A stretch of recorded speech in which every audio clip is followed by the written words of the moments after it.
All right. We're gonna go ahead and get started. Like I said, everyone, my name is, well, I probably didn't say. My name is Renae Williams. I am with mouse.org. And welcome to the New York State breakout session. Let's get it started. Really quickly, our agenda for today is to go over the K-5 CS and digital fluency standards, accessing CS events and courses. We're going to hear from Lisa Blank with the Watertown City School District programs. We're going to hear from Joe Melendez from Cornell Tech. And also we're going to talk about CSTA and leading CS teachers with best practices. So we are a little behind schedule, but we're going to try to fit all of this in. If you have any questions at any time, please feel free to drop them in the chat, raise your hand, any questions. We love to hear from you and want to make this as engaging as possible. Okay, so I'm also going to ask our session leaders and hosts to introduce themselves. Lisa Blank, do you want to introduce yourself first? Sure. Hi, I'm Lisa Blank. I'm the Director of STEM Programs for Watertown City School District. And I just have to say, I see a lot of very familiar faces on here, and it's really great to see everyone. And I look forward to sharing things. I'll keep my section short. Awesome. Anderson, would you like to introduce yourself? Absolutely. Yeah, great to see everybody. I'm Anderson. I'm the Director of Instructional Design at Mouse. And yeah, really great to see everyone today. And I think we're going to hopefully walk away from today's session with a lot of great information to take back to your schools. Awesome. Not pictured, but it's still the illustrious and wonderful Joe Melendez. Joe, would you like to introduce yourself? Hello, I'm Joe Melendez. I'm a teacher in residence here at Cornell Tech with our K-12 team. I work closely with some of our New York City public schools and districts, and we are designing some tools and materials around computational thinking and also for CS coaching. Awesome, thank you. And if you all haven't already, please drop in the chat. Just tell us how familiar you are with CS and anything that you hope to walk away from today. All right, so we're gonna do a quick overview of Mouse. Mouse is a nonprofit. We specialize in CS curriculum, training of K-12 educators, and also engaging students through student programming. We have partners such as the New York City Department of Education, CSforAll, Codeorg, and we also recently have gotten a 3-year grant with the New York State Smart Start. And so we are working diligently to just ensure and train educators, not only on CS, but also thinking about inclusivity of CS and how we can reach our students at all levels, especially thinking about not only race, ethnicity, but gender identification, and also abilities. So let's go into an introduction to the standards. As you all should know, or maybe haven't known, New York State has came out with a computer science and digital fluency standards. They were adopted by the Board of Regents at the end of 2020. And these standards have 5 key concepts. And I'll send and put the link into the chat now. Here's a link to the standards. The 5 categories or concepts are impacts of computing, computational thinking, networks and system design, cybersecurity, and digital literacy. Oops, let me just go back. Oops, sorry. All right.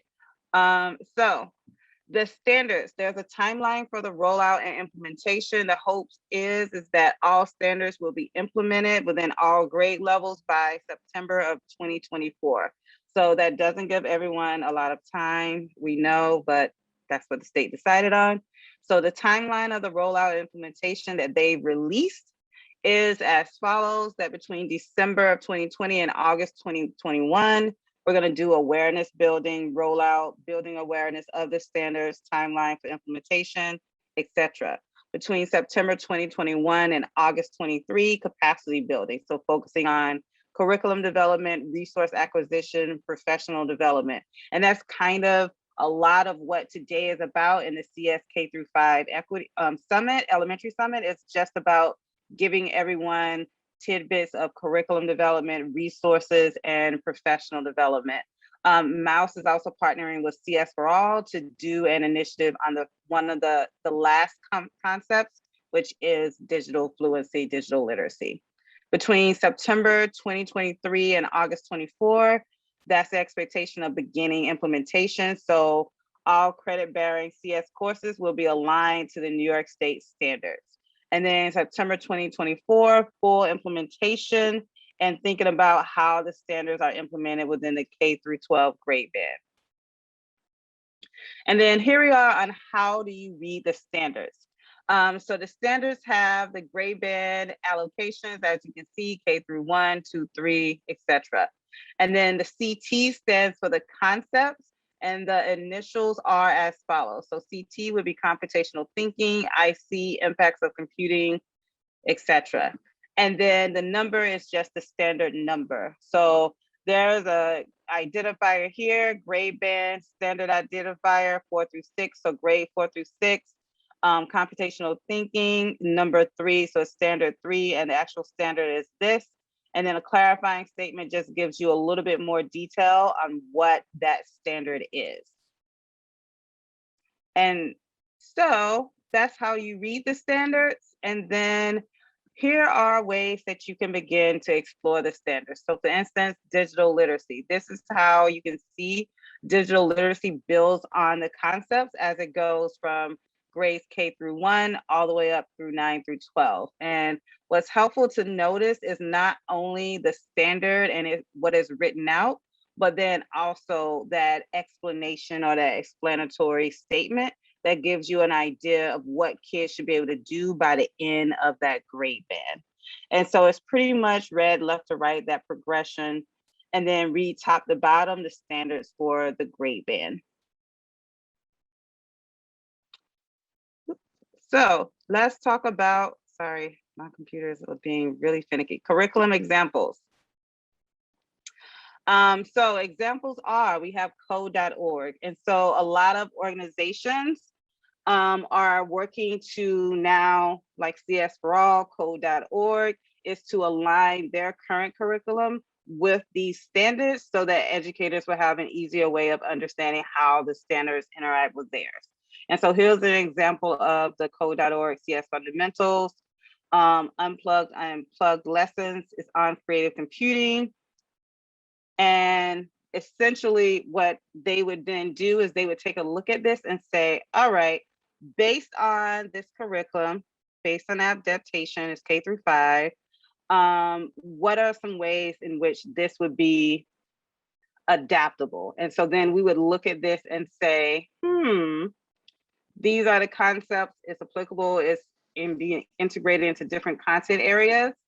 And then they would then go back to thinking about these digital use, digital standards, how within that K through 5 segment, so honing in on the K through 1, and then the 2, 3, and maybe a little the 4, 5. What are those focuses? So exploring physical and our touchscreen keyboards.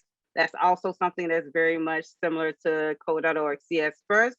So that's a standard alignment and how that would be applicable. So then that's a way that you can think about, what do you notice?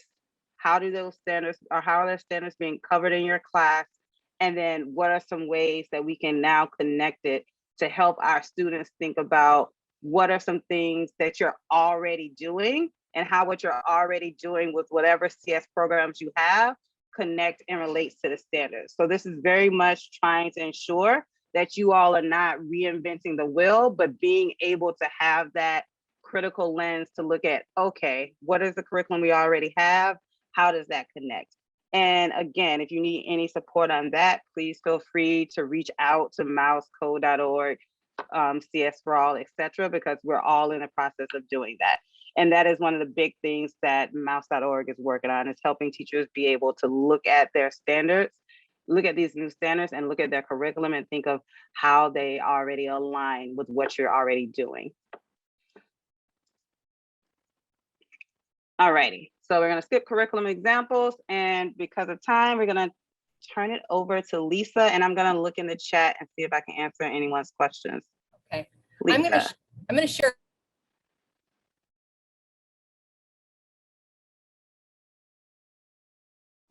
Lisa, I think you're it's muted. Yep. I had unmuted. I don't know how I managed to do that. Thank you for letting me know. I will bring this up to share. Just one second.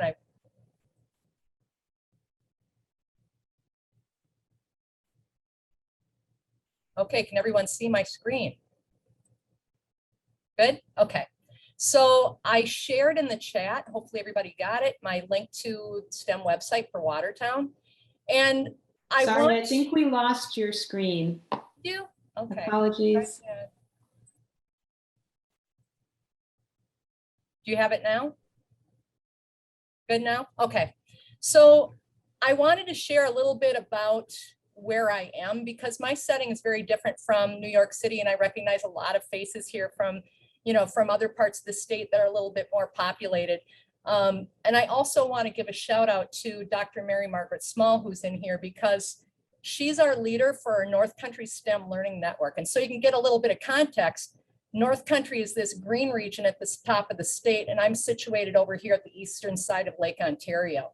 We're geographically isolated, military connected, and we really leverage partnerships using a STEM ecosystems model to really build our programs. We've had a lot of success with a Fuse Level Up program in our middle school. We are now implementing Amazon Future Engineer. We've got after-school STEM programming that includes robotics. We're a first partner district because we've built several. We've got robotics programming all the way from kindergarten through 12th grade. Challenges though right now with the pandemic, we haven't been able to have the full implementation we've had in the past. We have coding. We do our code activities in various, coding activities involving robotics across the district. Makerspace activities. We've got makerspaces in all 8 of our buildings.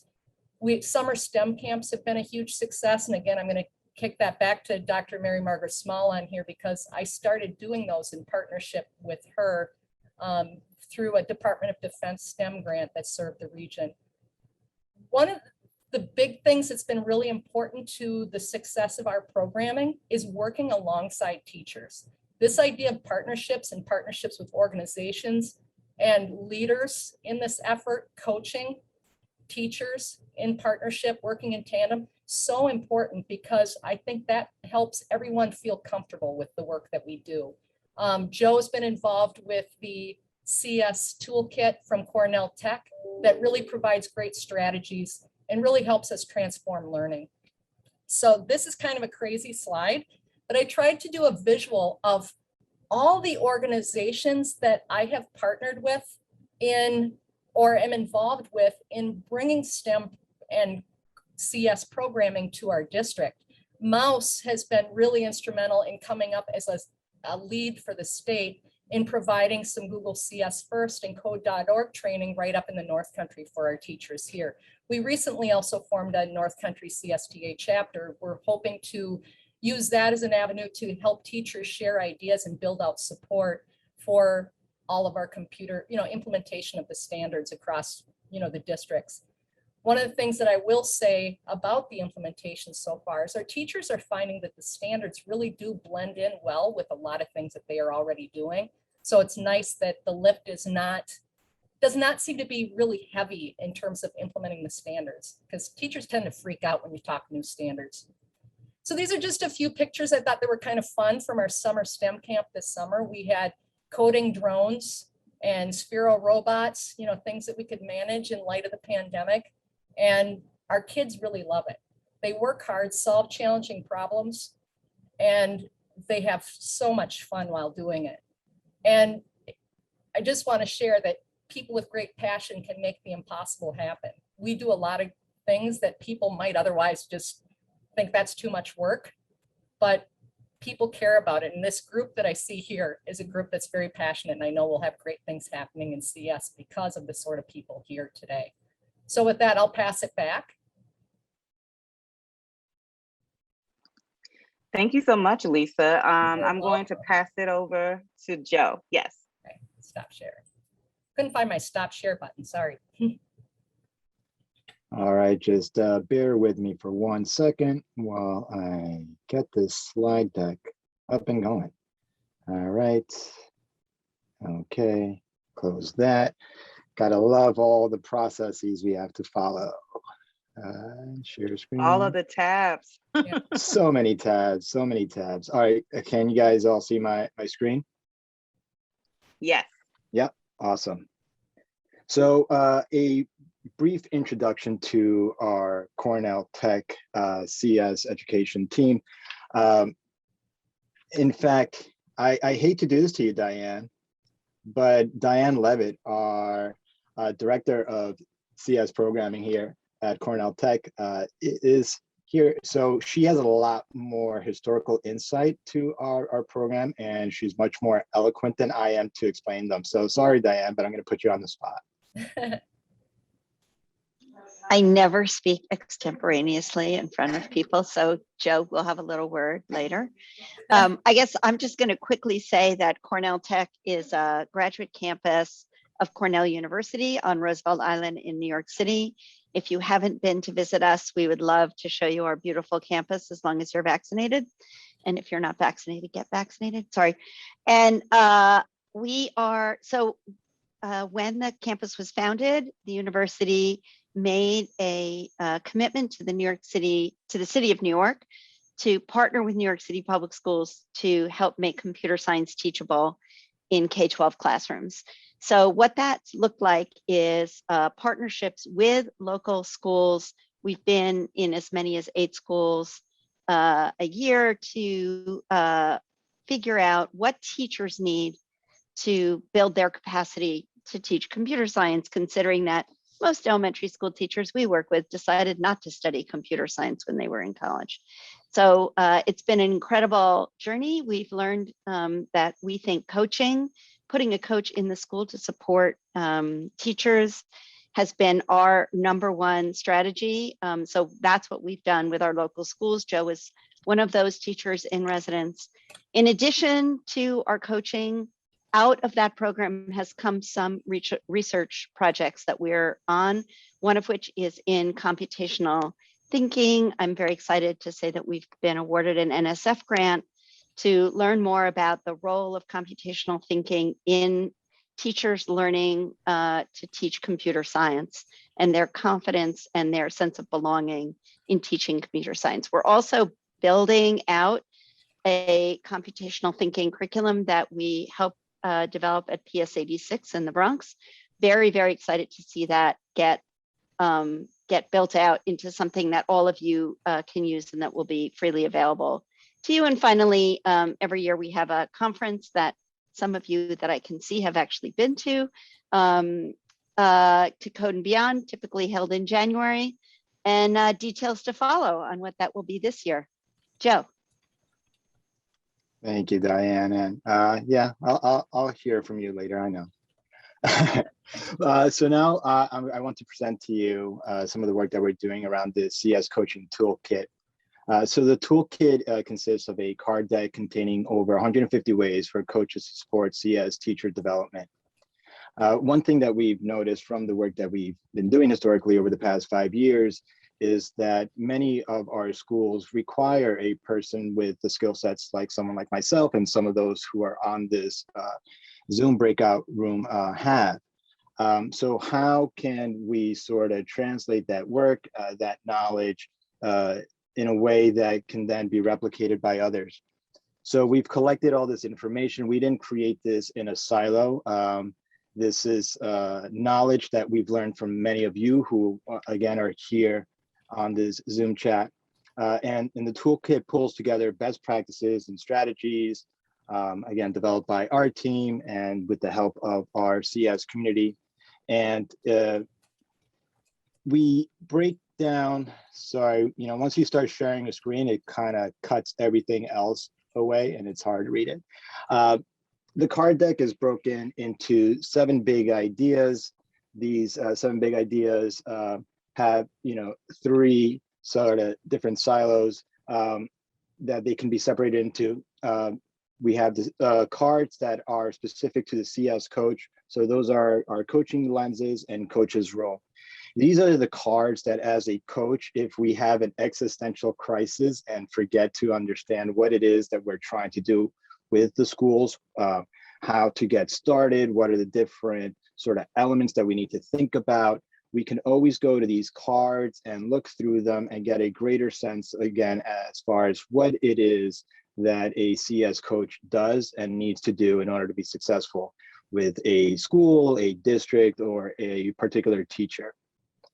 Then we have the cards that fall within our coaching cycle, right? So as coaches, here at Cornell Tech, we really try to adhere to this, three-process coaching cycle where we have co-planning, classroom implementation, reflection, and feedback.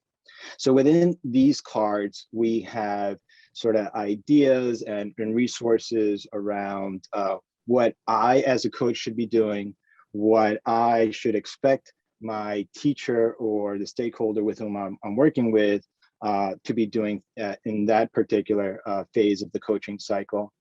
And then, of course, some of the expectations that of what we expect to see from our students in the classroom. So, one way that I like to think about how to use this card deck is, it helps me to plan, organize, and inform my work as a coach. So, if and when we visit a doctor or a lawyer, we don't expect them to remember every single, piece of medical knowledge or law, right? They always have references that they can go back towards whenever they need assistance within their work. And, this card deck is sort of that for us CS coaches. The last piece are the CS instruction cards. Now, these are really the only cards that any CS educator should be able to pull from and understand. So these are CS teacher moves and CS teaching strategies, right? All the other cards, the big ideas that I mentioned, are sort of agnostic to computer science or to teaching in general. They're just good basic pedagogy. Now the CS teacher moves, now we start to think about what this looks like in a CS classroom. For this iteration of the card deck, it's predominantly focusing on K-8. There are some moves and strategies that can be used in the high school setting, but that would be probably more built out in future iterations. So this is currently a work in progress.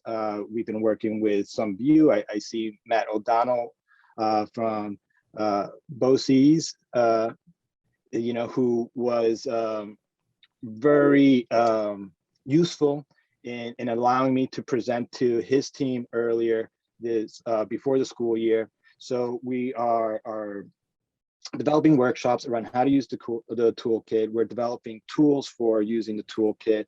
But if you want to start seeing and checking out, I'm going to put it in the chat. Oh, no, I already put it in the chat, Joe. Perfect. Yep. So for now, anyone can go to that link. You can download a PDF copy of the toolkit. Again, there's over 150 cards, so there's a lot to go through. There's also a what's called an awesome table, which is a searchable table that you can use to navigate through the card deck.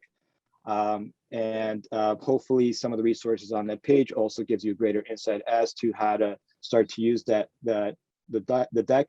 But if you have any questions, our information is also there on the website and you can contact us.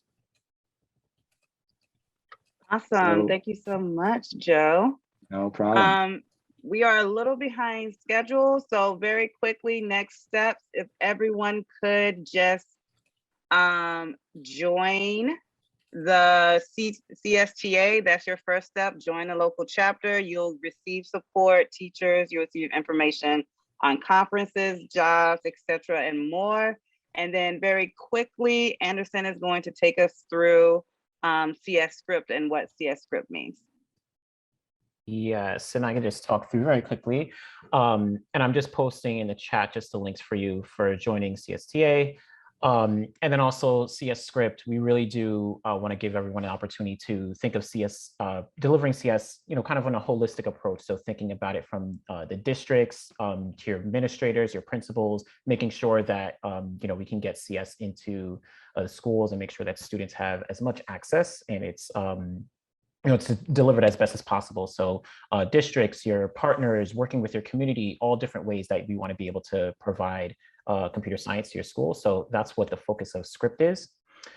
And then the last step, just to finish off, is just exploring the New York State standards. So like we were speaking about before, a lot of different opportunities within New York State standards, a lot of different resources that they provide, and a lot of different things that we've heard today.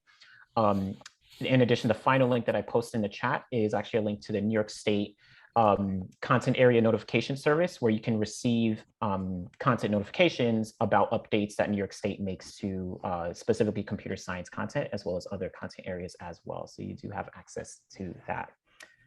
All right. Awesome. Thank you so much, Lisa, Anderson, and Joe. And we will see you all back in the main session. Have a great and wonderful day. And thanks, Diane, for jumping in on a pitch.